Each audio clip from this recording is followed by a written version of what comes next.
What's up, Foundation? What's up, YouTube? It's me, your big partner, Cartoon 5-3. I'm back again in story time. I'm finna tell you a story that I told y'all once before, a few years ago. The way I'm gonna tell it to you now is not how I told it to you then. Give you more detail. When I first came to Alabama State Prison, I had already made my mind up that I was gonna be here for a stretch. I was gonna do the things that I do. I was gonna be a part of what I was a part of, and I was gonna rep Cali to the fullest.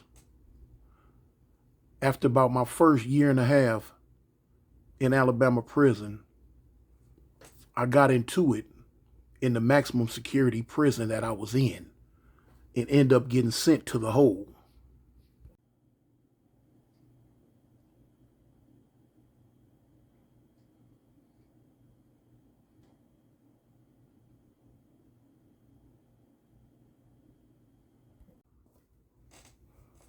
I end up going to another maximum security prison in the state of Alabama.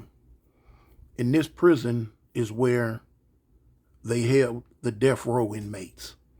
This was the last stop. This was where they sent all the so-called hardheads, all the so-called hardcore. This was what was known in Alabama as the Hill, being on the Hill. Now here it is. I'm on the Hill, and I'm in another holding cell.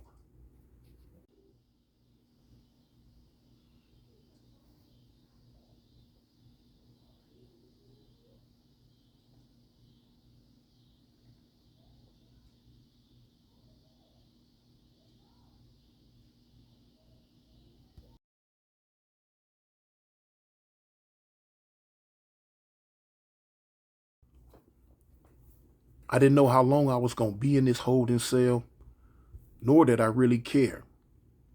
I wasn't worried about nothing that they were going to do. I ended up being there for a while. I ended up getting myself situated. I ended up getting myself comfortable. I ended up knowing and meeting, well, not knowing, but meeting a lot of the dudes that was on the tier with me. After so long of being locked up back there, talking to them, building rapport, everything was cool. One day a guy asked me, could he borrow some coffee?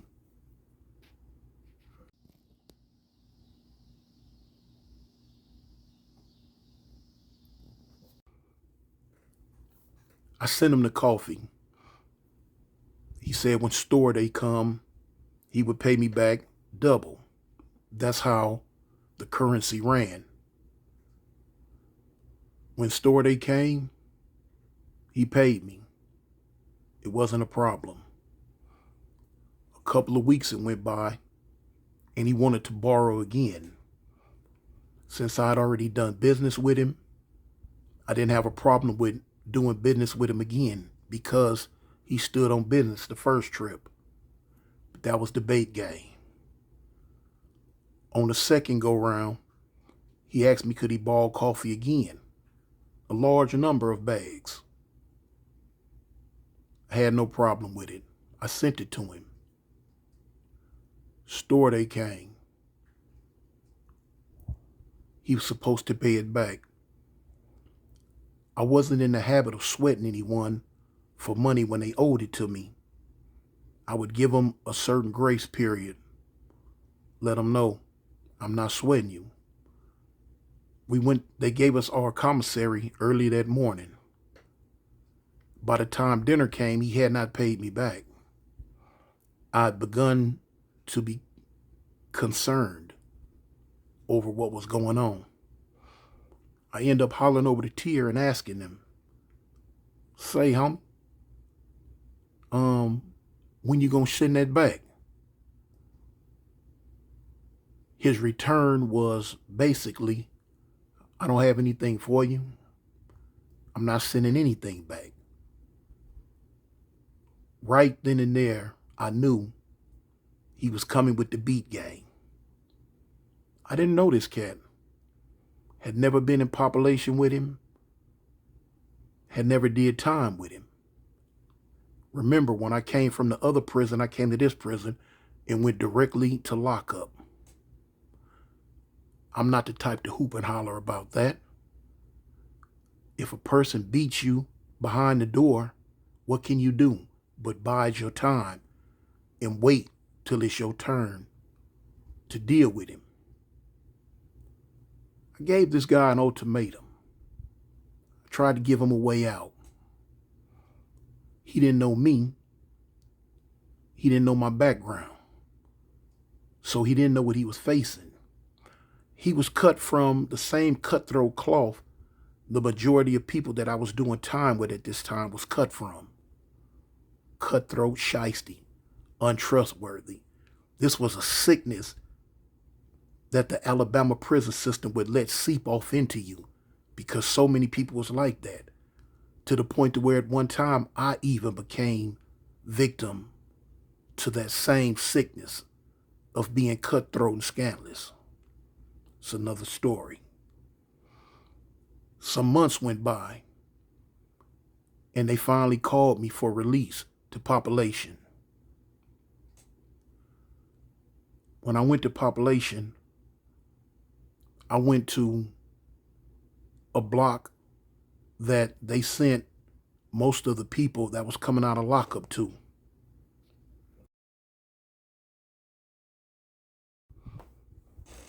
I met a few lokes, made a few acquaintances, and started doing my time. The situation that had transpired back there in lockup, it wasn't nothing for me to sweat. It wasn't nothing for me to worry about. It wasn't nothing for me to trip on. What was done behind closed doors, it can't be dealt with until both individuals, both parties, are in each other's presence. So until then, I wasn't the type to hoop and holler about spilled milk. Of course, one or two of the homies that I was dealing with at the time, I told them what had happened, during conversation. And they knew the individual that did it.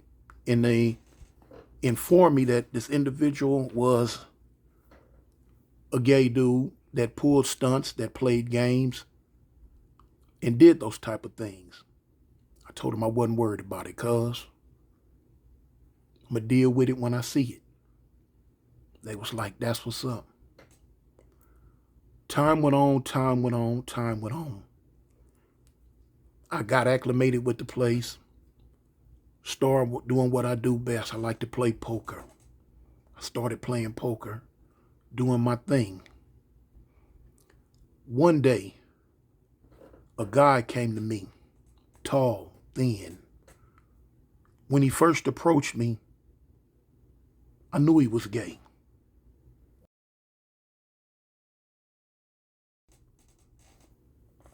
So when he came to me, he said, "Mr. Cartoon, can I speak with you, please?" I said, "What's up?" He said, "Listen, my buddy is out." And I said, "Your buddy?"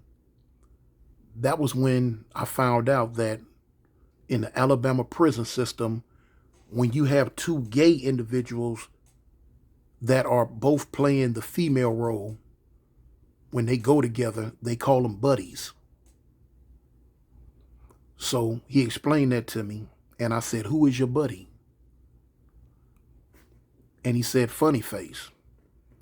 Now, Funny Face was the name of the individual that was in the hole with me that had beat me for the coffee.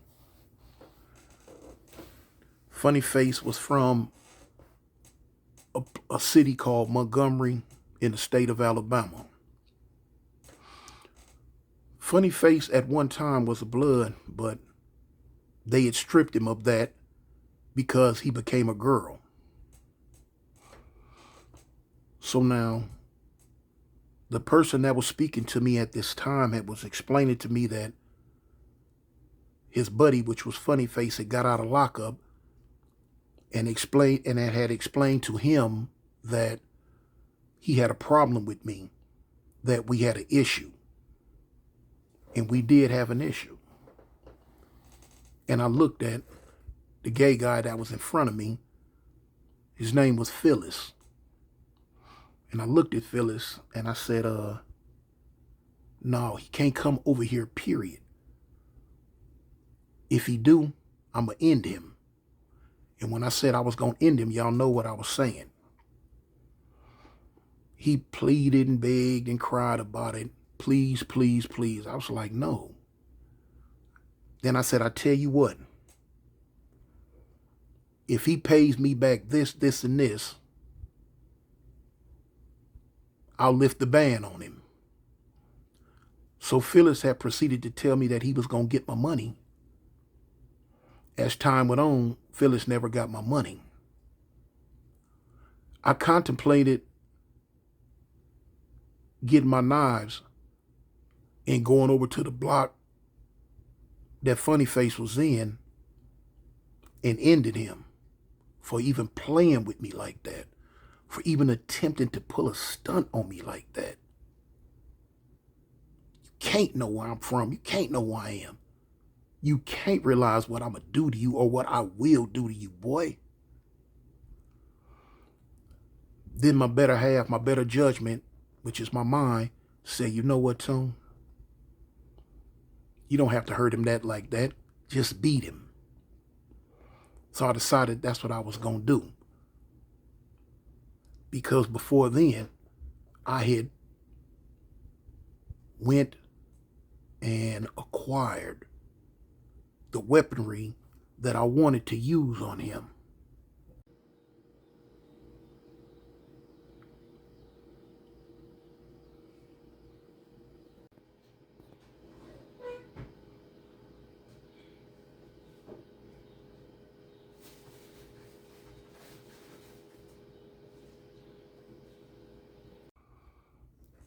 But it wasn't needed. I told myself, he's not worth staying in prison forever. Just when I catch him, I'm going to beat him till he rope like okra. That's what I'm going to do. So as time went on, one day I was in a poker game. And while I was in this poker game, I had got word that Funny Face was in the gym. He had went to the gym to play basketball with one of the basketball teams that was out of his unit. And when I heard this, I immediately stopped playing poker and I went and found somebody. And that somebody was my partner. He was a GD out of Tuscaloosa. And I told him, I said, look, homie, get me on the list to go to the gym with you. He was like, I got you. Word it got back to the Lokes that I was on my way to the gym to handle this fool. And they wanted to come with me.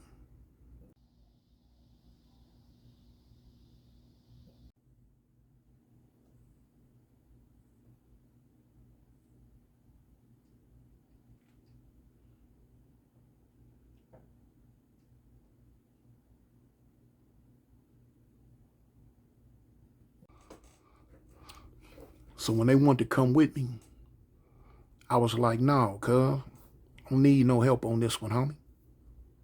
Oh boy can't do nothing with me. So one or two of the Lokes said, well, cuz, we just gonna go just for in case.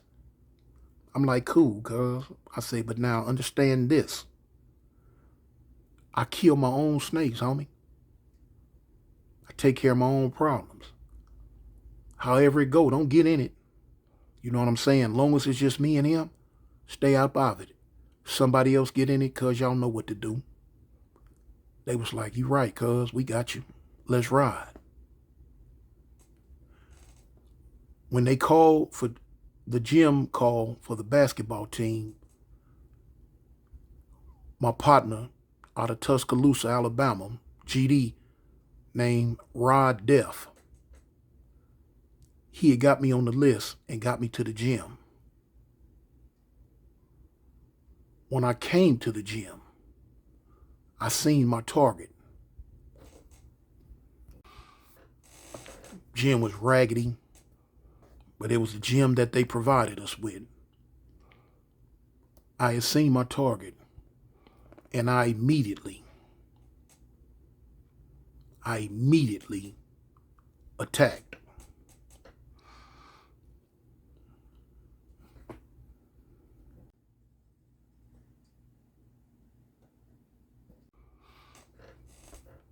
I beat him,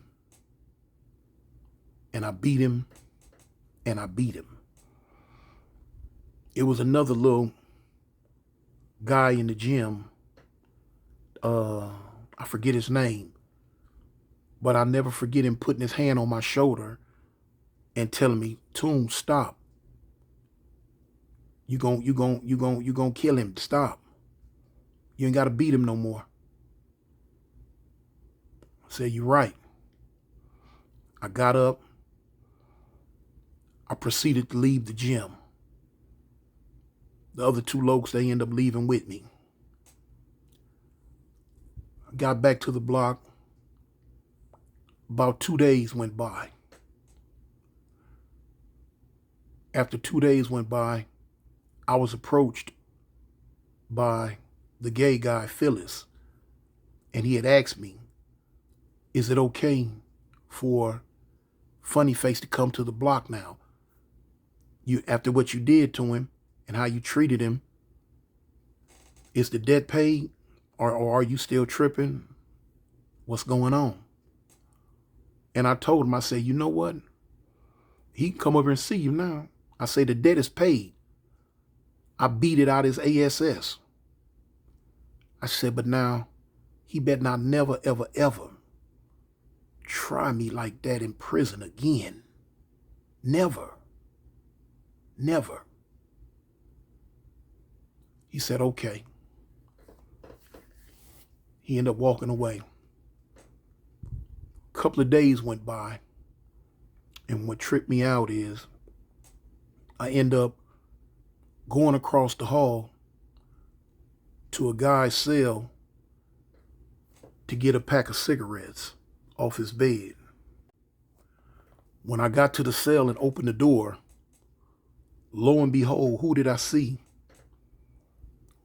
Phyllis and Funny Face in the cell, kicking it, talking, doing their gay thing, doing whatever buddies do. I didn't trip. I was a man of my word. I said I hadn't had no more problems with him. No, I hadn't had no more beef with him. I whooped him. I beat him. Dead paid. I walked into the cell. I told them both, "Excuse me, man. Let me get these cigarettes off the bed." I got the pack of cigarettes off the bed and I left. I went back to the poker game. Didn't make a big issue of it. Didn't have a big problem with it. It wasn't a thing to me anymore. I went back to doing my prison.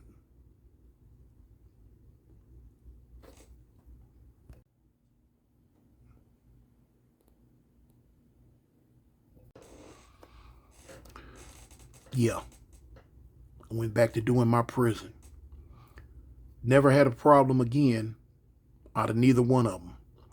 As the years went on, I ended up getting transferred again for something, had something to do with some gang stuff, 9 times out of 10. And I just continued to do what I do. Be me, Cartoon One from Eastside Avalon. But yeah, that was that story on how a guy beat me for my coffee behind the doors and ended up paying the price, not the ultimate price, but ended up paying the price for it when I caught him. So with that, I'm going to tell you like I always say, tell your loved ones you love them. Keep your head on a swivel. And always remember, Cartoon One, and I represent the gangsters. I'm out. Peace.